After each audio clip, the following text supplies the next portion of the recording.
Muy buenas noches.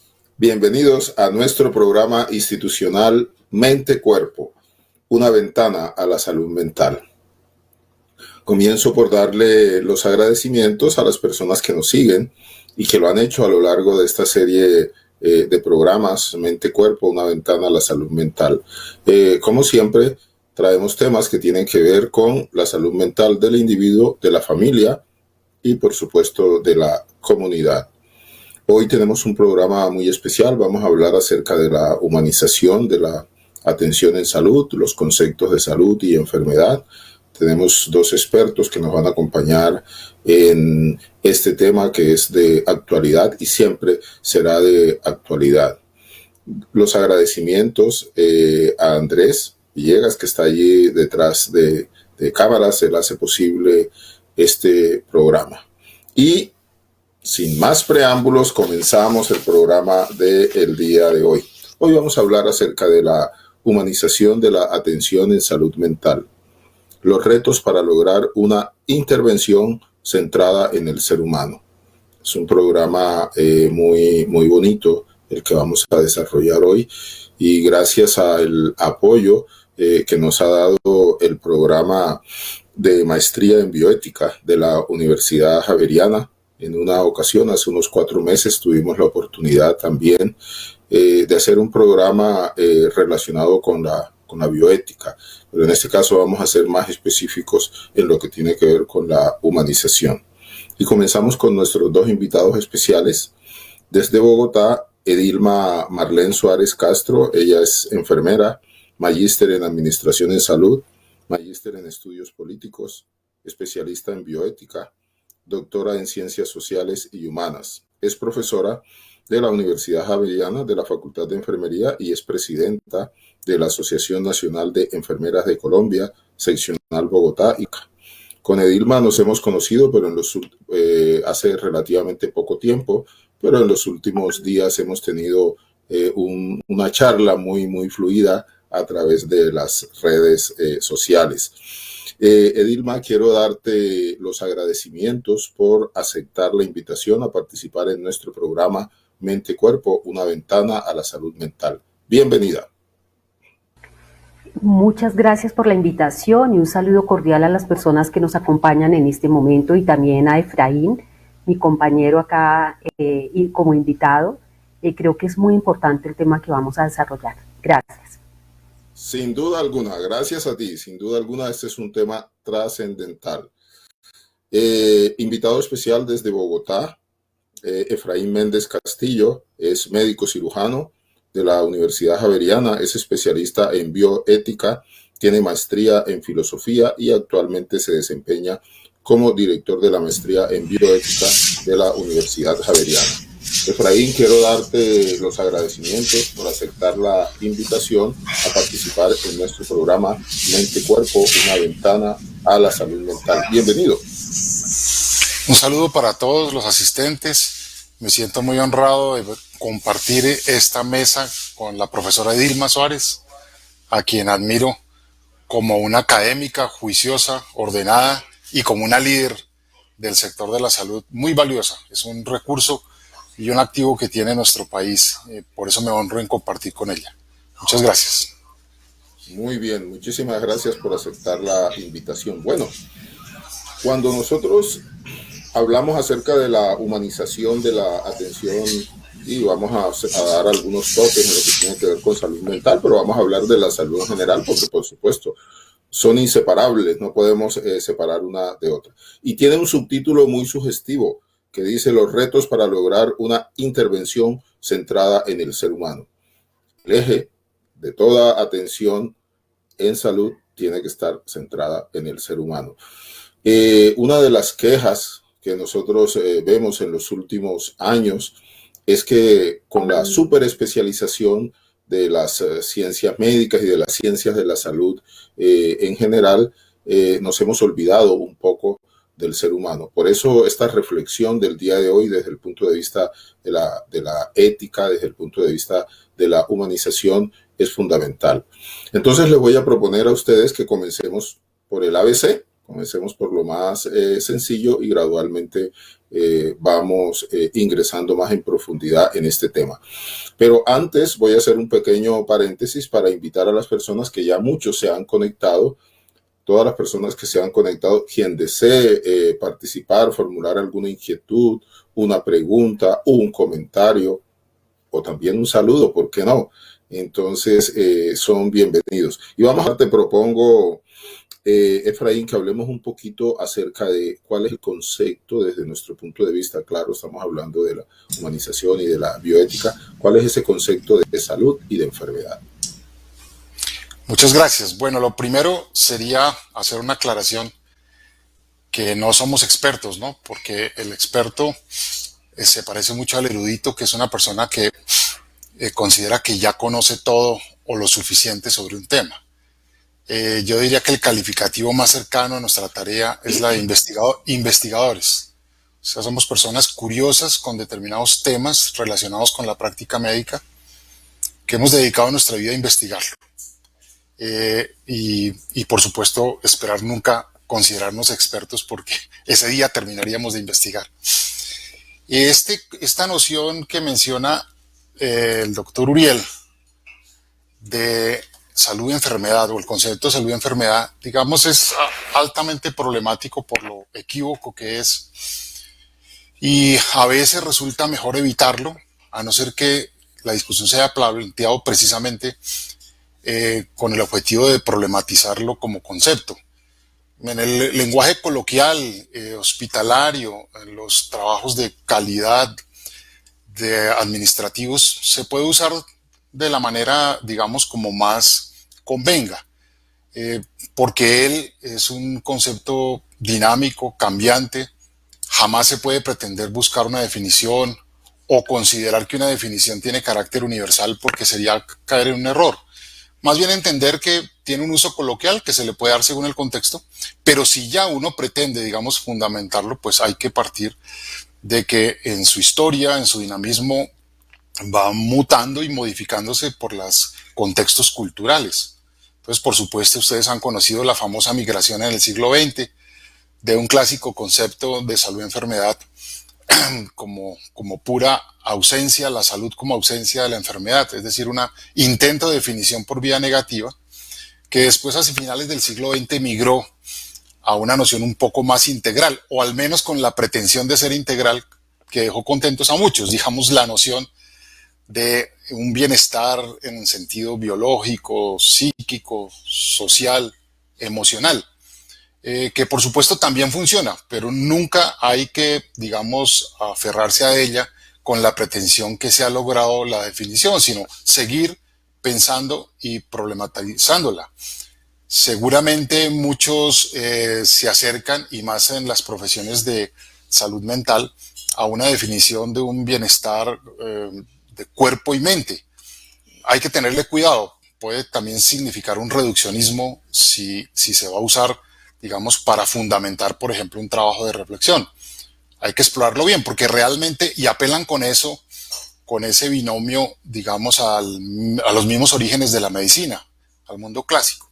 Y eso no es cierto, eso es un error. En ninguna parte los clásicos hablaron de salud como un equilibrio, bienestar, salud-cuerpo. Yo diría que si se va a uno de esos fundamentos del concepto en nuestra cultura y en el mundo clásico, realmente lo que los griegos, los filósofos griegos que observaban la medicina, admiraban de la noción de enfermedad y salud de sus contemporáneos médicos, era una noción de salud como bienestar moral.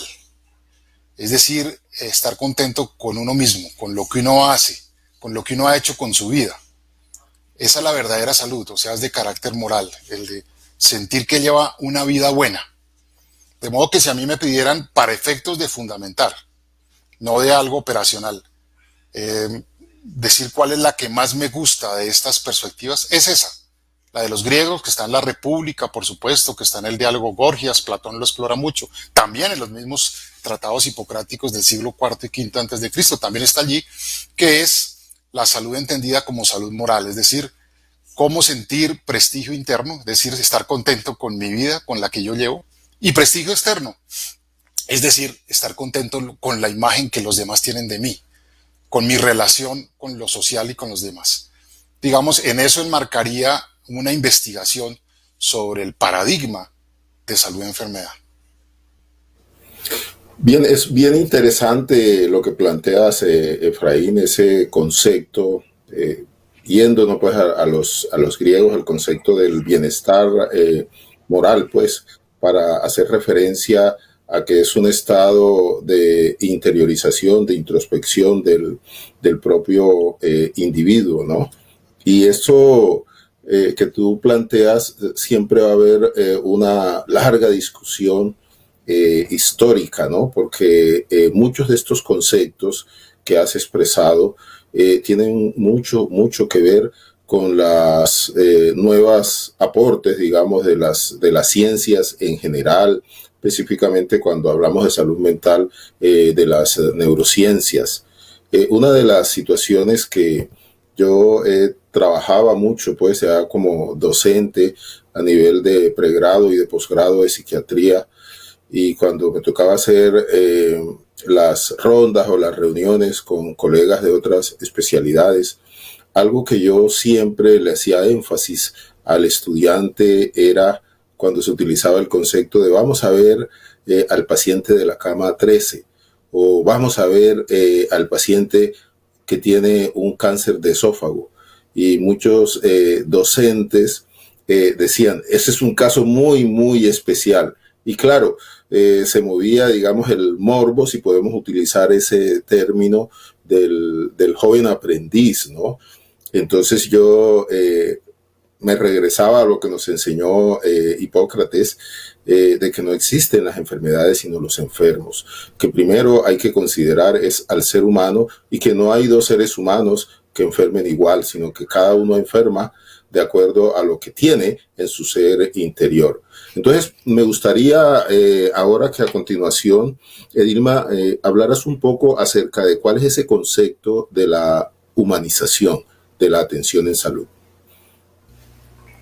Bien, y yo quiero unir ese concepto de la humanización en salud con lo que Efraín ha venido mencionando sobre el concepto de salud y de enfermedad, porque yo adicionaría a lo que se ha mencionado que la salud y el concepto de salud también se centra en la posibilidad de desarrollar un proyecto de vida que uno quiere, de esa vida buena que uno quiere y que uno aprecia.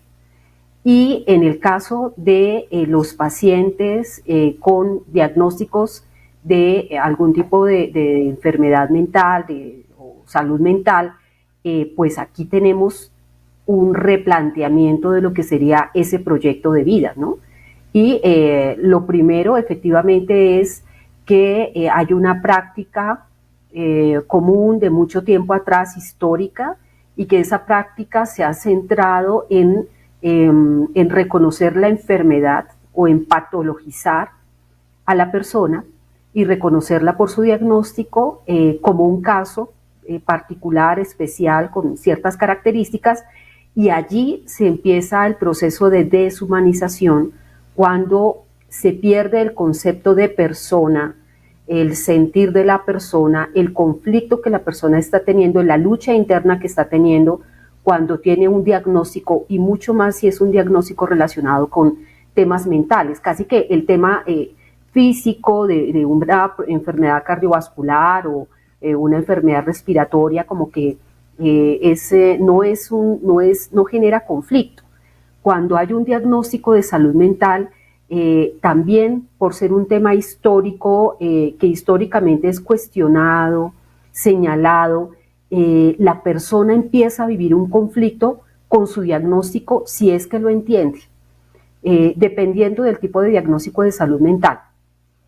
Entonces, cuando nosotros hablamos de humanizar, hablamos de poner en primer lugar a la persona en su integridad, en su contexto, en el contexto con la familia y comprendiendo la situación que está viviendo en ese momento, y por lo tanto no podríamos centrarnos únicamente en el paciente, sino en la familia, pero también en ese cuidador de salud mental que tiene allí unas características y el servicio en el que se encuentra, en el área en la que se encuentra, también tiene unas características particulares, específicas, diferentes a otras áreas de atención en salud. Entonces, lo más importante del tema de la humanización es poner en el centro a la persona y reconocer todos los derechos que acompañan a la persona, la dignidad, especialmente este tema de la dignidad, y allí también lo conectaría con lo que ha mencionado Efraín del tema moral, ¿no? El sufrimiento moral que vive la persona cuando es diagnosticada con algún tipo de enfermedad, pero mucho más si es una enfermedad de origen mental. Entonces, lo resumiría en poner en el centro a la persona, el sentir de la persona y no quedarnos en un rótulo de un diagnóstico, un número de cama o un caso. Bien, me sucede con mucha frecuencia como clínico que me llega una persona a la consulta y le pregunto, ¿usted cuál es el motivo de su consulta? Y me dice, porque yo soy esquizofrénico, tengo esquizofrenia. Y entonces le pregunto, ¿y qué es esquizofrenia? No, yo no sé, a mí el doctor me dijo que tenía esquizofrenia. Y precisamente voy a traer a colación también, las viñetas ayudan mucho, ¿no? El caso que me sucedió hoy con Amparo, ella me dijo, bueno, fui donde el gastroenterólogo y me mandó espironolactona. Y le pregunté, ¿y para qué te envió eso? Y me dijo, yo no sé, yo no sé. O sea, el doctor no me dijo y estaba como bastante, o la doctora no estaba como bastante ocupada, entonces no alcanzó pues a decir. Entonces, miren ese elemento tan sencillo, ese elemento tan fundamental y tiene que ver con los procesos de humanización. Entonces, a mí me gustaría, como haciendo esta pequeña introducción, Efraín, que nos hablaras un poco acerca de qué importancia tiene el concepto de humanización para mejorar la atención de las personas, por supuesto, que van a donde nosotros, al personal de salud, en busca de ayuda, ¿no? ¿Cuál sería esa importancia que tiene? Y yo sigo la línea que la profesora Edilma ha señalado, la de acompañar el desarrollo del proyecto de vida de cada persona. Eso está en consonancia con la noción que tenían de su papel estos médicos hipocráticos a los que nos hemos referido. Ellos no querían intervenir la naturaleza de las cosas, la naturaleza del individuo, ni la naturaleza de la enfermedad propiamente. Mucha gente se imagina que ellos eran unos grandes clínicos o unos grandes curanderos. No. Lo que eran sobresalientes era la capacidad de comprender la causalidad, la fisiología, la fisiopatología de la enfermedad para dar pronósticos acertados y para conducir la vida de la persona a su mejor desarrollo, como dirían en palabras de ellos, a su areteo, a su perfeccionamiento. Entonces, en ese sentido, me parece que humanizar es el acompañamiento a que cada paciente, según su naturaleza, cada persona, y eso de la naturaleza, pues ya habría un momento para explicarlo después qué significa, acompañarlo a que se dé en todo su potencial. Equivocadamente, por humanismo se entienden muchas cosas y causan confusión. Muchas veces yo veo en las misiones, en los equipos de trabajo que trabajan en pro del humanismo con muy buena voluntad, entenderlo, por ejemplo, como cortesía, amabilidad, buenos modales. Eso es importante, es indudable que es muy valioso, pero eso no es el humanismo, digamos. Eso es una consecuencia. Otros lo entienden como el mejoramiento de las técnicas, la formación continua, las normas y exigencias de calidad. Eso tampoco es el humanismo. Eso es una operacionabilidad, instrumentalidad del humanismo. En otros casos se entiende, tienen su derecho a entenderlo así, como mera caridad, o sea, como la virtud del amor del que tiene sobre el que no tiene. Eso, por supuesto, que son todas virtudes valiosísimas, la caridad, la calidad profesional, que acompañan a un buen profesional de la salud. Pero el humanismo realmente no debería ni mencionarse. No debería ni mencionarse la pregunta por el humanismo en medicina, porque el saber médico ya es un humanismo. si se sabe entender. O sea que el problema está en realmente repensar la finalidad de la medicina. El humanismo consiste en repensar la finalidad y asumirla, digamos, radicalmente. Entonces no dejarse desviar por el cine, la televisión y pensar en estos tiempos, por ejemplo, que la finalidad es curar o salvar vidas. Hay una finalidad más de fondo, más profunda, más amplia, y pensar sobre ella, eso sería el humanismo, que es la del cuidado, la de cuidar.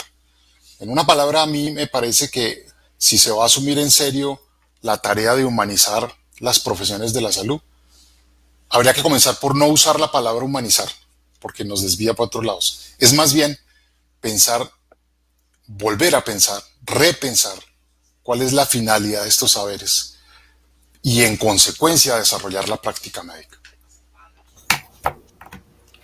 Bien, han mencionado ustedes aspectos que considero son fundamentales, ¿no? Son trascendentales para ubicarnos en este concepto que estamos manejando con respecto a la humanización, que como ya lo expresa muy bien Efraín, se quedaría implícito en que un personal de salud, especialmente un médico, debería tener esa orientación, debería tener esa formación.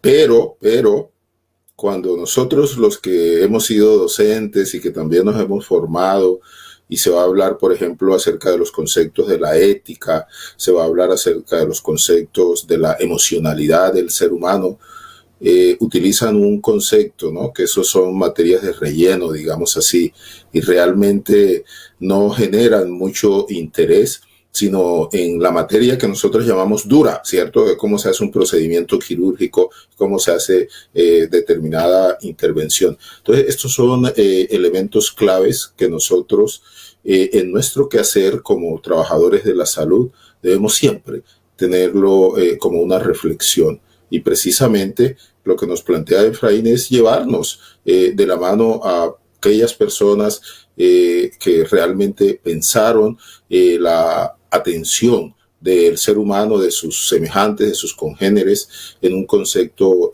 integral, ¿no? La integralidad en la atención considero que es fundamental y hace parte de ese proceso de humanización.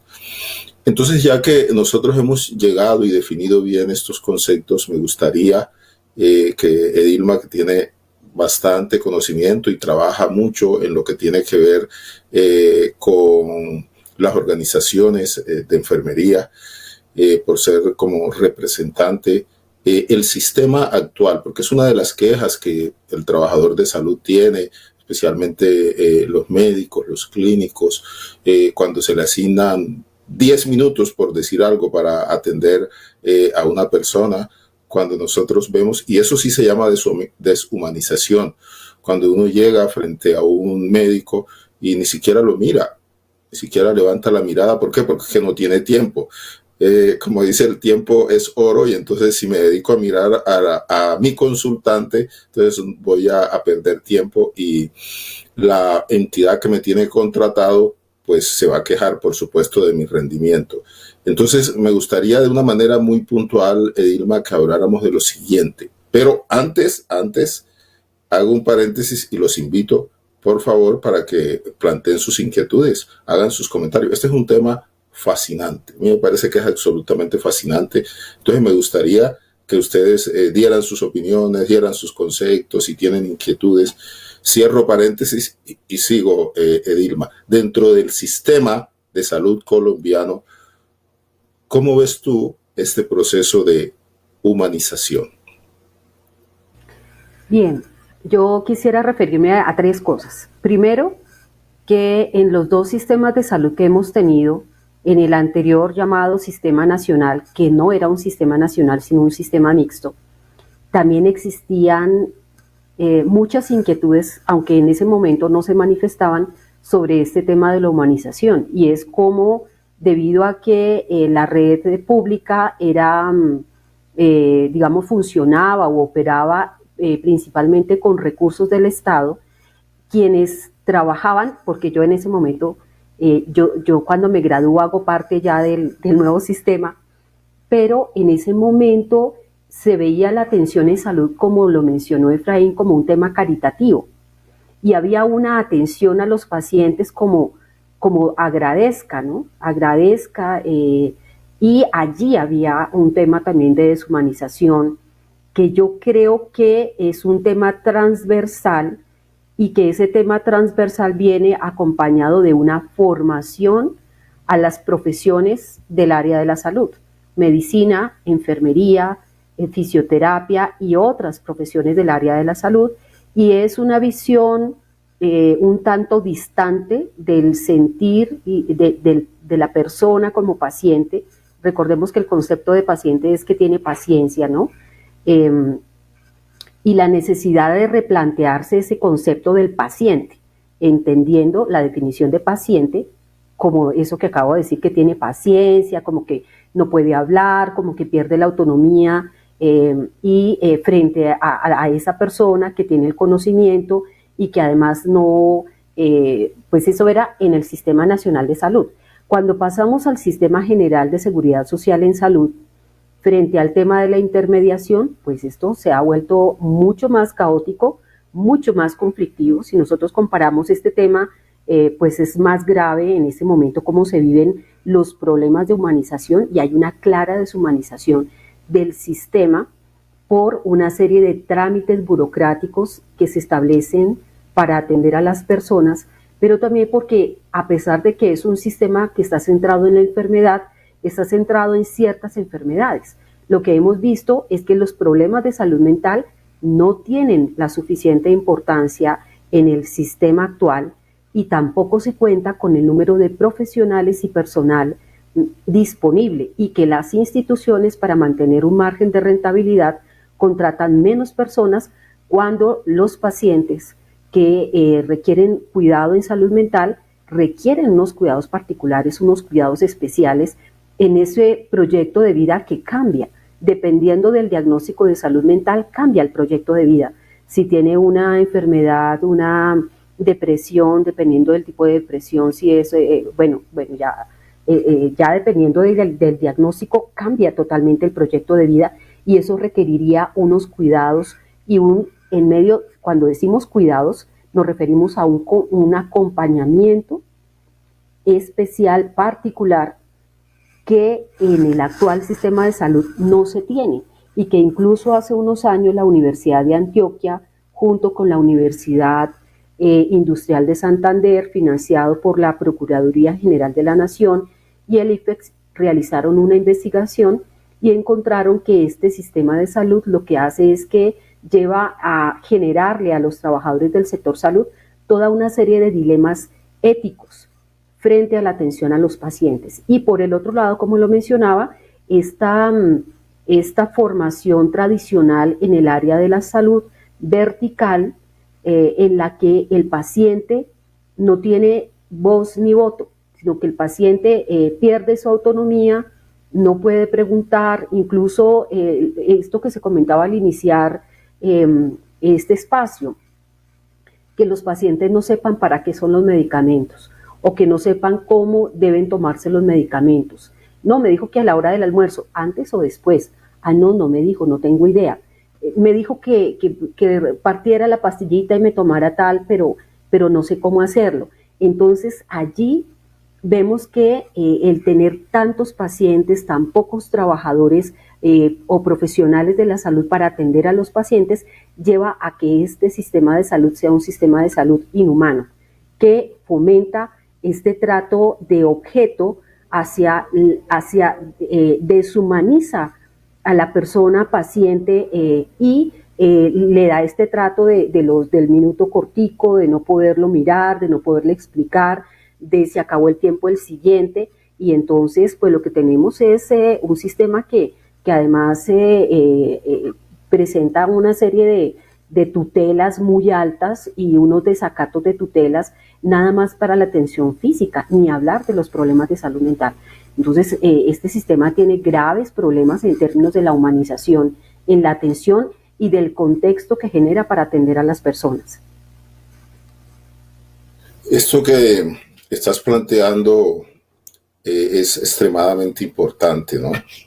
Nosotros hace 2 programas hablamos precisamente con respecto a esto, el último estudio y el llamado que hizo la Procuraduría al Ministerio de Salud para que tuviera en cuenta que como consecuencia de la pandemia se han incrementado los problemas de salud mental de los colombianos. Y sin duda alguna que es algo que nosotros hemos discutido mucho a la Asociación Colombiana de Psiquiatría y de otras organizaciones. Hay una invisibilización, ¿no?, del sufrimiento de la persona, que eso es tan esencial como la definición que nos daba Efraín, pues el concepto del sufrimiento moral, eso es clave, ¿no? Esto es fundamental. Y ahí el otro aspecto, digamos, que tú mencionabas, que considero también que es fundamental, y tiene que ver con que muchas veces nosotros como profesionales de la salud nos hemos dejado llevar, digamos así, y nos hemos dejado presionar por lo que nos está imponiendo un sistema de salud con respecto al cual siempre, porque tiene estos elementos en los cuales no solamente deshumaniza, sino que es inhumano el trato que muchas veces nosotros le damos a nuestros consultantes, ¿no?, a las personas que van y que confían en nosotros porque están en sufrimiento. Ese juramento hipocrático que hacemos los médicos está encaminado fundamentalmente a eso. La labor fundamental que nosotros tenemos es aliviar el sufrimiento de las personas. Y la enfermedad implica sufrimiento, por supuesto.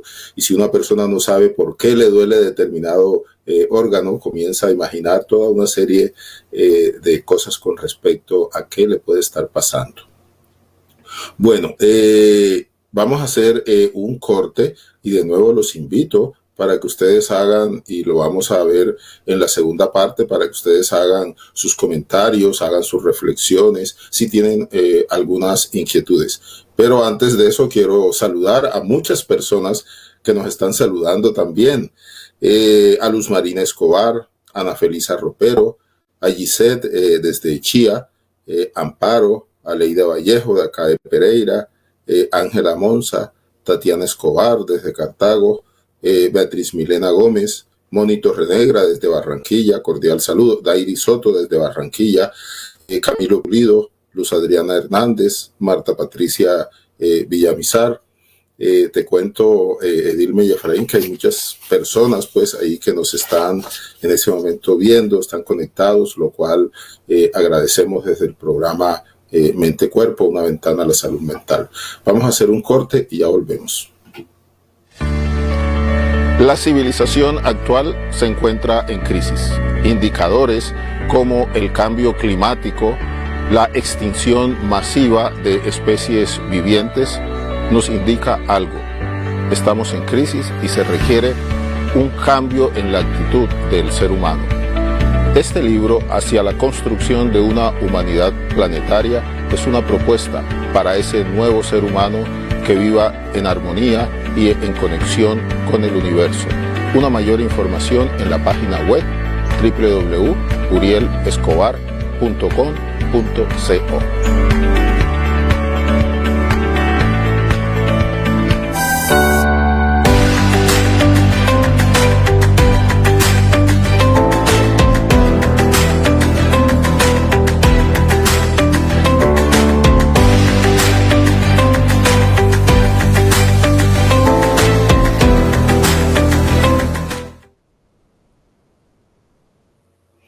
Bueno, continuamos con nuestro programa, que hoy lo hemos dedicado a la humanización de la atención en salud en general, y hemos hecho algunas disquisiciones con respecto a lo de atención en salud mental, con 2 invitados muy especiales que hacen parte del programa de maestría de bioética de la Pontificia Universidad Javeriana.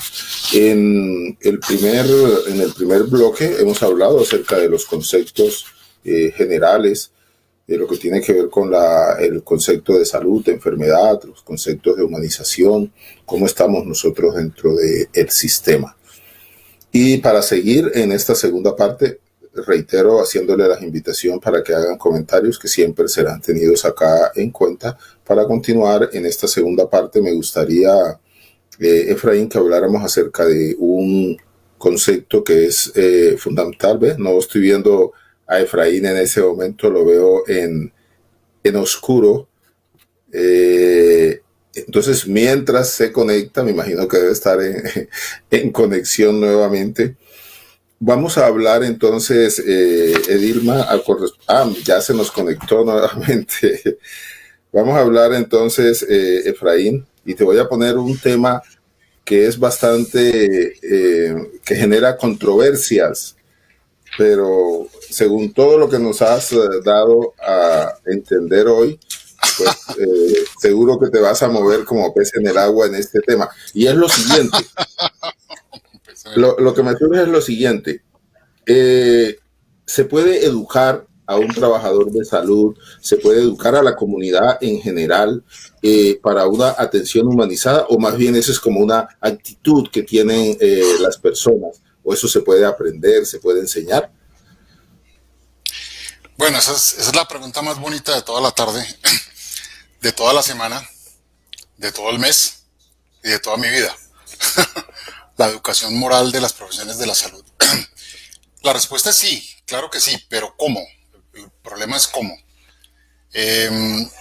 Nosotros hicimos con ASCOFAME, con la facultad, con la Asociación de Facultades de Medicina del 2015, que yo estaba dirigiendo el Centro de Educación Ética, una investigación a nivel nacional en las facultades de medicina.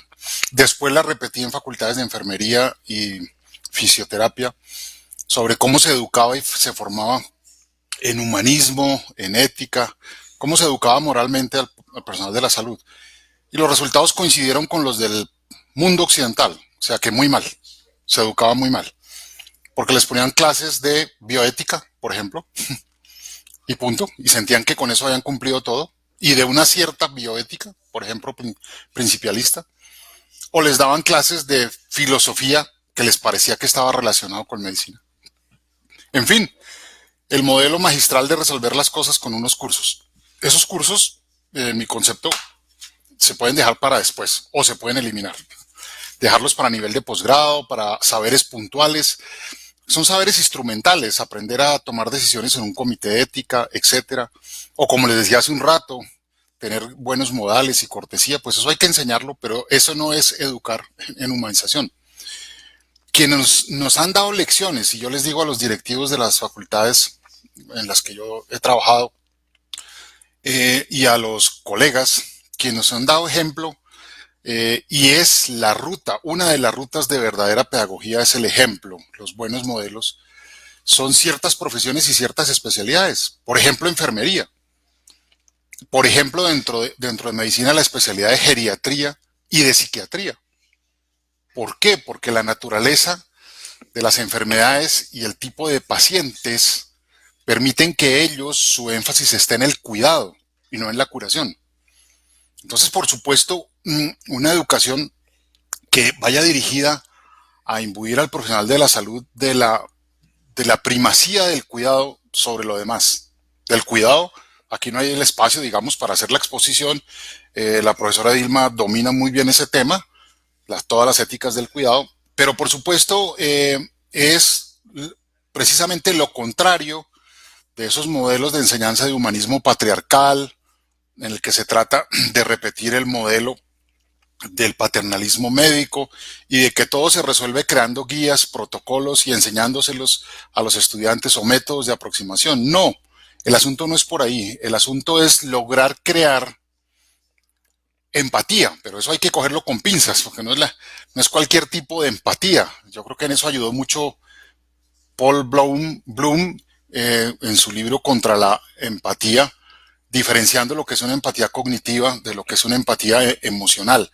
Entonces, lo que realmente debe ir dirigido en la educación de humanismo son más vivencias y actividades de los alumnos, más buenos ejemplos que discursos y clases magistrales.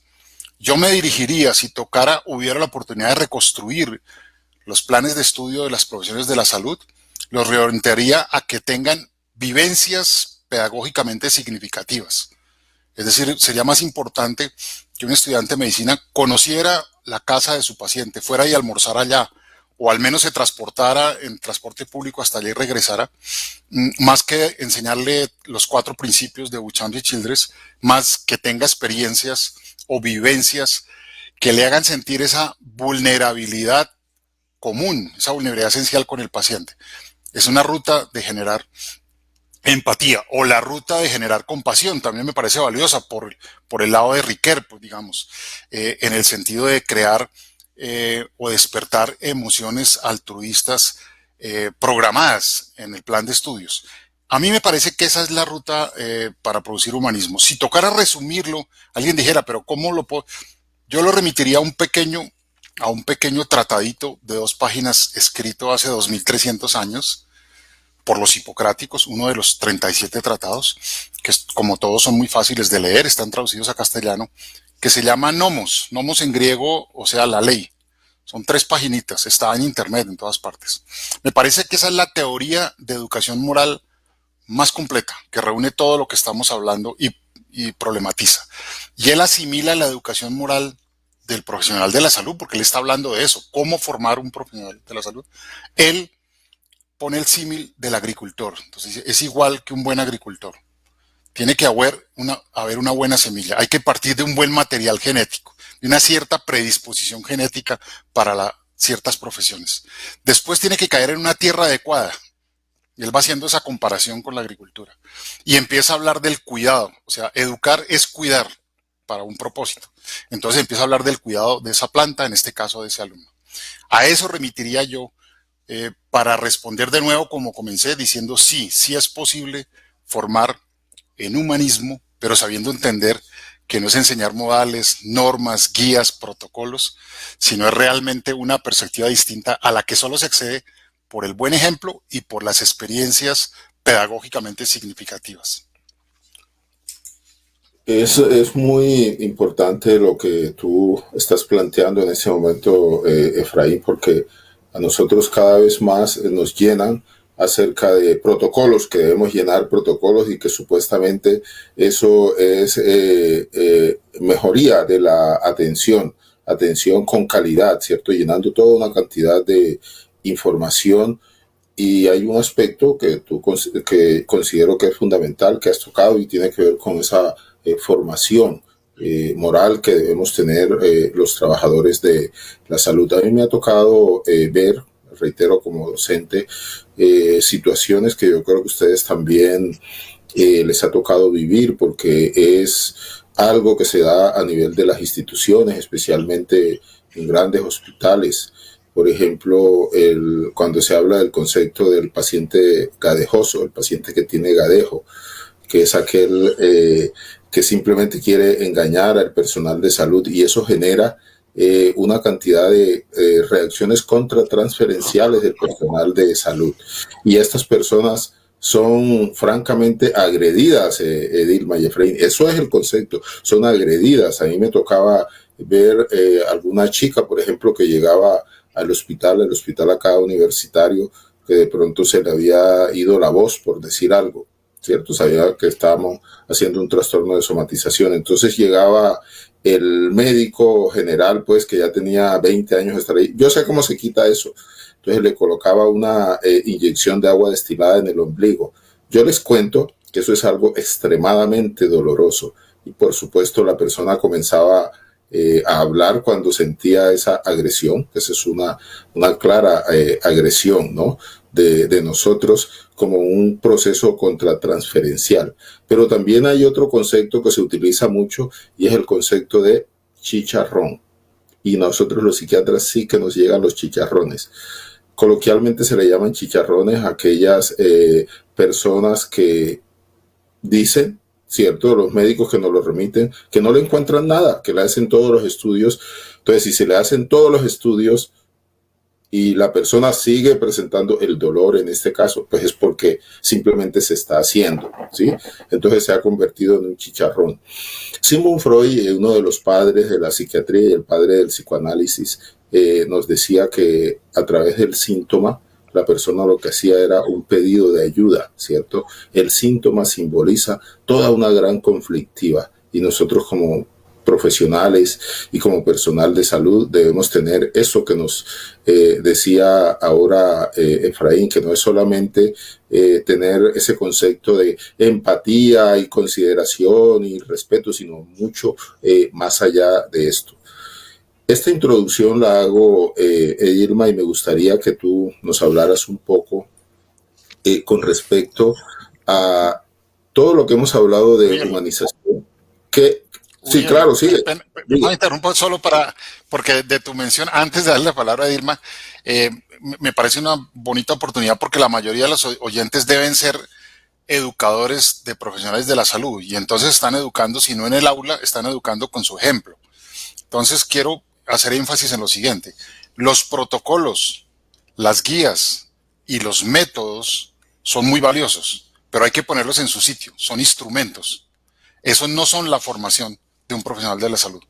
La formación se consigue generando empatía por medio de vivencias, que solo se las pueden dar sus mayores en el oficio, o sea, sus maestros o los jefes de las áreas y departamentos. Entonces, digamos, que en la misma línea que tú estabas señalando, es decir, por supuesto que es muy valioso los avances que se consiguen cuando, por ejemplo, conformamos un protocolo de fin de vida como el que tenemos en San Ignacio, que elimina el sufrimiento de pacientes en una etapa de la vida en que antiguamente nos encarnizábamos terapéuticamente. Pero eso no es la humanización. Ese es el resultado, el instrumento de humanizar. La humanización es cuando, con el ejemplo y con la sensibilización que produce empatía con el paciente, cambia la actitud y cambia la concepción de lo que es el saber médico, sea en enfermería o sea en cualquier profesión. Solo quería redondear la idea. No, excelente el aporte. Y precisamente la inquietud que yo estaba planteando haciendo esta introducción era para pedirle a Ilma que nos hable un poquito acerca de cuál es el papel que desempeñaría el personal de salud para posibilitar ese proceso de humanización.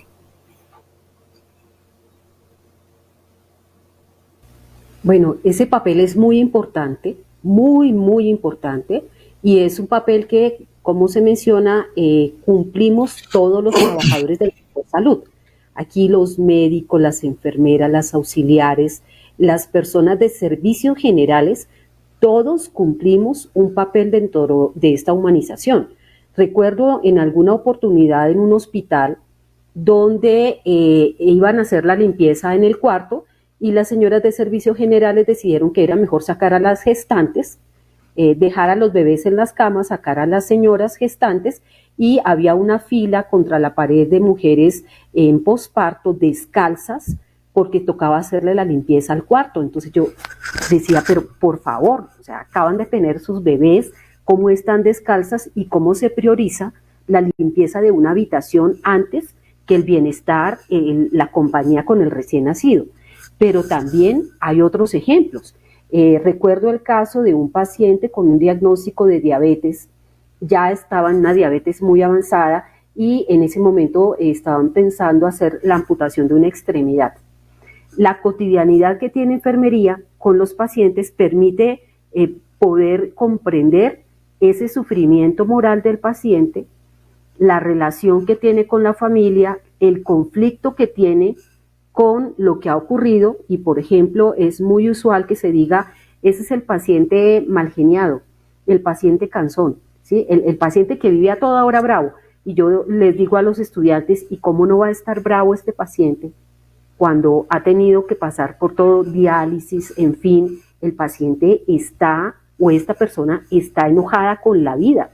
O sea, ¿cómo es posible que él, siendo quien fue, de acuerdo a lo que nos contaba, le haya ocurrido esto?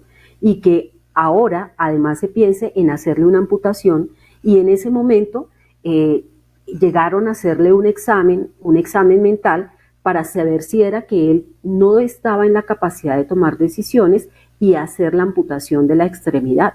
Y él les decía, es mi pierna, si yo me tengo que morir debido a lo que ocurra a mi pierna, pues prefiero morirme y morirme con mi pierna. Pero no era fácil que el personal de salud, y allí hablo digamos del personal médico, comprendiera lo que estaba ocurriendo con la persona, porque como Efraín lo comenta, ¿qué ocurre? Los médicos llegan, valoran y se van a ver a otros pacientes.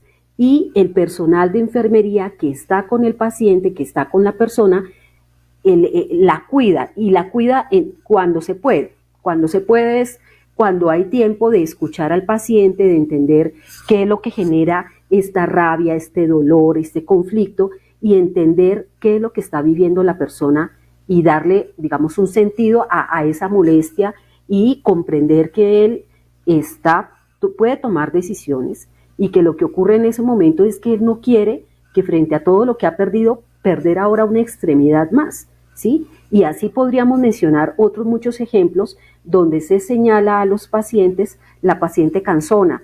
Un caso que llegó a la Corte Constitucional de una paciente con un recién nacido. Ella ya era una persona mayor, tenía a su único hijo y ella decía que su bebé tenía un dolor abdominal y le decían, pero ¿usted cómo puede saber que es un dolor abdominal? No, eso es un resfriado. Y así estuvo mucho tiempo, hasta que el bebé terminó en una cirugía abdominal, y cuando regresa posteriormente al primer sitio donde la atienden, antes de hacer la cirugía, dicen, allá llegó la señora conflictiva, la paciente conflictiva, otra vez la señora. Usted no quiere entender que su bebé tiene un problema respiratorio, y ella dice, mi hijo tiene un problema abdominal, le hicieron una cirugía, en fin, pone una tutela, no le dan respuesta, luego la llaman a ampliar nuevamente, a que amplíe la tutela, lo que está pasando frente a esta acción de tutela, y la paciente no contesta. Esta tutela llega a la Corte Constitucional y cuando indagan qué ocurrió, el bebé murió y por esa razón ella no quiso ir a ampliar ninguna tutela. Pero en ese momento es el problema que tenemos en el sector salud cultural, que viene de la formación o la deformación que se hace durante la carrera, las carreras universitarias en salud, de este tema, como lo menciona Efraín, de este tema centrado en el principialismo del paternalismo, ¿no? Es que yo lo hago porque considero que es lo mejor y usted tiene que hacer esto, o señalar y rotular. Entonces hay un papel muy importante en los trabajadores del sector salud, y como lo menciono, no es únicamente en los profesionales. Aquí también puedo contar el caso que llega al tribunal, a uno de los tribunales éticos de enfermería, de un auxiliar de enfermería, canaliza canaliza a una paciente, la paciente refiere dolor, señora, ¿usted por qué se queja? Nadie más se queja, usted no hace sino quejarse. Y cuando la enfermera llegó, revisó y se dio cuenta que no se había canalizado una vena, sino una arteria. Y la paciente terminó en una amputación. O sea, aquí hay un papel definitivo, y ese papel definitivo viene de la formación, viene de unos elementos de valores de la casa. Ese es el primer elemento con el que llegamos a las facultades de salud. Lo otro es el trabajo que hagamos en ese proceso de formación o de deformación para establecer un distanciamiento con el paciente, con la persona, en ese sufrimiento moral que impide entender el sufrimiento y lo que está ocurriendo con la persona. Entonces hay un papel definitivo frente al que el sistema de salud no ayuda, y aquí también, para hablar de la humanización en relación a las personas que están con alguna enfermedad, tenemos que hablar de la humanización de las condiciones laborales de quienes están en este momento y durante los últimos 30 años dando atención en instituciones o en diferentes áreas de la salud. Es clave, ¿no?, esto que estás planteando, Edilma, y uno también tiene que, como personal de salud y sobre todo nosotros como docentes, como clínicos que hemos transitado, digamos así, tantas experiencias que hemos tenido, también tenemos que hacer un mea culpa, si podemos utilizar ese término, y es que definitivamente yo pienso que la formación que reciben todo el personal de salud tiene que estar muy centrado en estos conceptos que nosotros hemos manejado en el día de hoy. Y los casos que tú expones son apenas unos pequeños ejemplos de situaciones a las cuales se ven enfrentadas las personas. Yo también coloqué dos ejemplos, que es un típico caso en todos estos casos de maltrato, ¿no? De rabia, de un proceso contratransferencial que desarrollan algunos profesionales de la salud. Y también, por supuesto, este sistema en el cual nosotros estamos que deshumaniza. Y Edilma utilizaba el concepto de que es un sistema inhumano para hacer referencia precisamente a que no está centrado en el bienestar del ser. Precisamente el título, el subtítulo, digamos, del programa de hoy dice los retos para lograr una intervención centrada en el ser humano. Es que nosotros, en mi caso como psiquiatra, en el caso de Edilma, pues como enfermera, en el caso de Efraín como médico, no tiene razón de ser nuestro quehacer si no está centrado en ayudar al ser humano. O sea, yo no me imagino qué otra actividad diferente tenga que ser yo, sino ayudar, y dentro de eso implica toda una serie de conceptos que hemos desarrollado en el día de hoy. El programa ha estado muy entretenido, ha estado muy hermoso, muy educativo, pero yo quiero, Efraín, solamente te voy a dar 2 minutos para que nos des unos tips, unos pequeños tips con respecto a cómo concibes tú la humanización, y unas tips también para el personal de salud que está acá, y por supuesto para todos nosotros que en un momento dado pues vamos a ser pacientes, ¿no?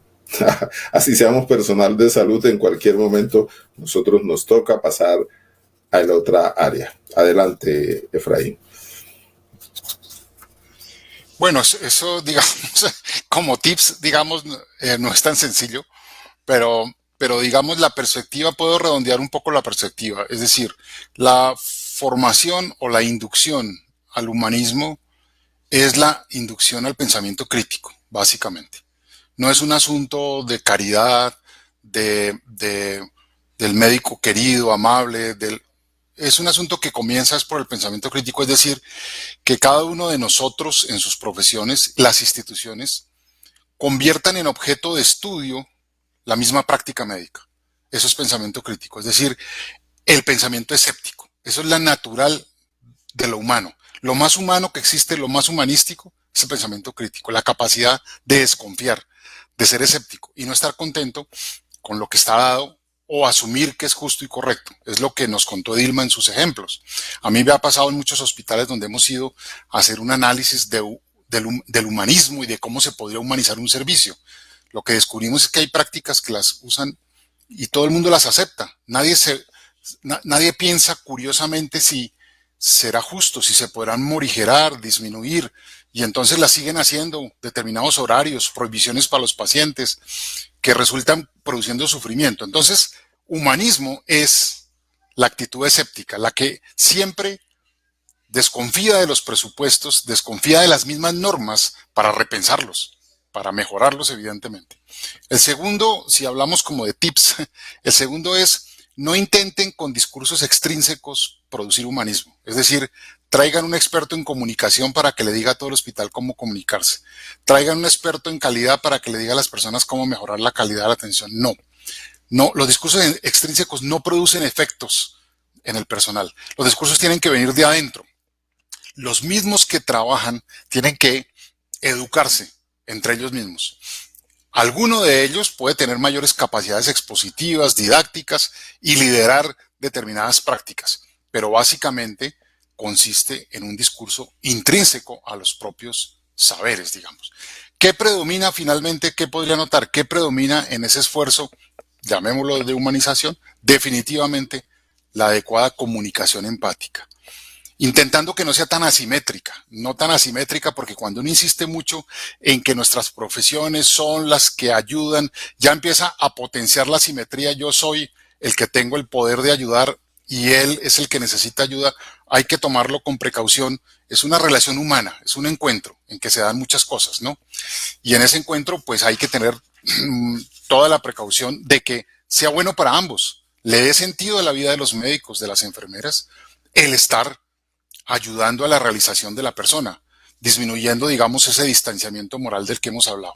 Eso sería lo último para anotar al respecto. Uriel. Perfecto.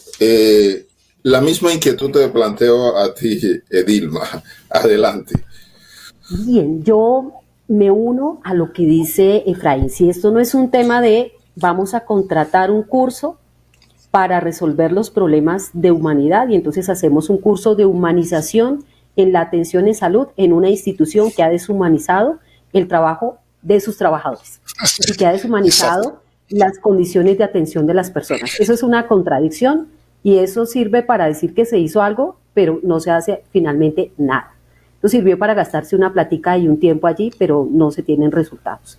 Y yo, o profesores, Edilma, ¿sí? O profesores que quieren enseñar humanización de la atención, pero ellos deshumanizan su relación con los alumnos, con prácticas pedagógicas de esas que ya sabemos, duras, agresivas, sí, vulnerables. ¿Cómo puede intentar educar en humanización un profesor agresivo o un profesor que deshumaniza? Claro, y es que esa relación deshumanizada que se vive entre el profesor y el estudiante se reproduce luego entre el estudiante o el futuro profesional con el paciente. Eso es claro. Y yo cerraría invitándolos a ver una película que se llama Hannah Arendt, la película completa. Y Hannah Arendt en la película completa habla de la banalidad del mal. Y cómo aquí está hablando de Eichmann, un alemán que pues, hace parte de todo el holocausto nazi, y ella lo que dice es, diferencia el conocimiento del pensamiento. Nosotros podemos tener conocimientos en el área de salud, pero ese conocimiento debe estar acompañado del pensamiento, que es precisamente lo que Efraín ha mencionado de este pensamiento crítico, y es la posibilidad de discernir lo bueno de lo malo. No es que, es que como siempre se hace así, ¿sí? Es que como está en el protocolo, es que como esa fue la orden, esa es la indicación. No, no podemos negarnos a no ser personas. Ser persona implica la posibilidad de pensar qué es lo correcto y qué no es correcto.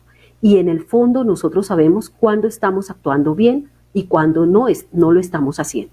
Entonces yo los invitaría a que vean esta película de Hannah Arendt, la película completa está en YouTube, para que comprendamos lo que Hannah Arendt, filósofa, discípula de Heidegger, quiere plantear sobre este tema de la humanidad, que porque a ella le hacen una pregunta, ¿por qué se dice que atentar contra los judíos es un crimen de humanidad, contra la humanidad?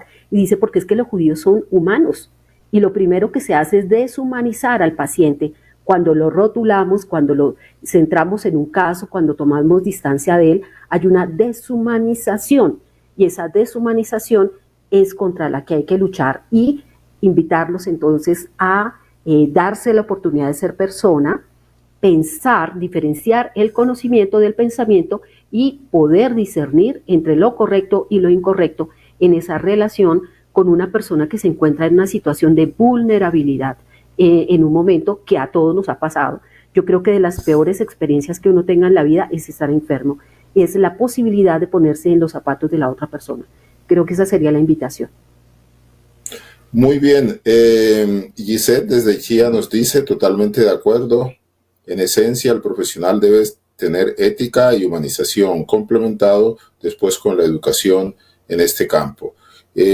También nos da un saludo Lidais, Mónica Bonadíez desde Barranquilla y Lucía de la Rosa. Vamos a hacer un corte, volvemos para despedir el programa.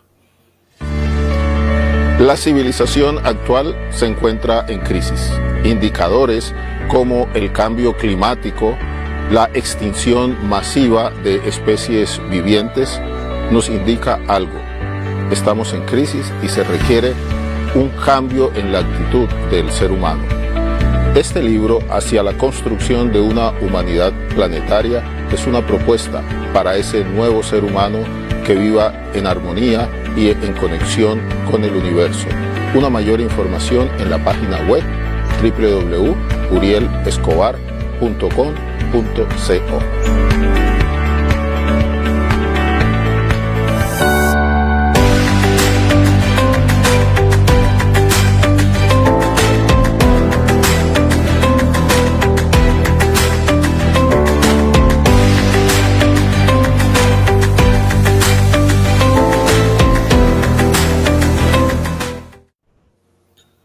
hemos llegado al final de nuestro programa Humanización de la Atención en Salud Mental, los retos para lograr una intervención centrada en el ser humano. Para mí ha sido un programa, una hora de mucho aprendizaje, y quiero darle los agradecimientos a Edilma por todo lo que me ha enseñado y por supuesto a quienes nos siguieron en el programa. Gracias, Edilma, por aceptar la invitación a nuestro programa Mente Cuerpo, una ventana a la salud mental. Muchas gracias también por este espacio, siempre aprendemos. Efraín también ha sido mi maestro, he aprendido de él y sigo aprendiendo, entonces gracias por este espacio, esta posibilidad. Muy bien, yo siempre considero que nosotros, los seres humanos, siempre estamos aprendiendo. Y siempre que tenemos una relación con un semejante, ese semejante es nuestro maestro, de él aprendemos. Efraín, muchísimas gracias por todos estos conceptos que has expresado en el día de hoy. Gracias por haber aceptado la invitación a participar en nuestro programa Mente Cuerpo, una ventana a la salud mental. Gracias, fue una oportunidad, como dice Dilma, de aprender nuevas cosas. Aquí tomé notas porque me sugirieron y me estimularon nuevas perspectivas y sobre temas que venimos estudiando toda esta vida. Como yo les había contado al comienzo, en nuestro Instituto de Bioética en la Universidad Javeriana, en la maestría, hay una línea de investigación que los alumnos, sobre todo los médicos, siguen, que se llama así, Humanización de la Atención Médica, donde investigamos todas estas cosas hace 10 años. No olviden, por supuesto, yo diría la última frase de despedida, que quien de verdad conoce la enfermedad, el que realmente la conoce es el paciente. Nosotros solo tenemos una lejana perspectiva. Cuando bautizamos con un nombre, un diagnóstico, es apenas un constructo que nos inventamos para hacer algunas operaciones que creemos que pueden dar o tener alguna eficacia práctica. Pero la verdadera enfermedad se da y existe, es en cada individuo concreto, y por eso el que sabe de la enfermedad es el paciente. Muy bien, y recuerden dos mensajes que nos dejaron. Efraín nos puso a investigar y a leer Nomos, esas 3 páginas, dice él, de los presocráticos, y Edilma nos puso a ver la película Janere. Entonces vamos a tener en cuenta esos elementos. A todos ustedes, muchísimas gracias. El próximo jueves vamos a tocar un tema bien sensible, bien interesante, y es el papel de la familia en los procesos de acompañamiento de las personas que consumen drogas. A todos ustedes, muchísimas gracias y una feliz noche. Chao.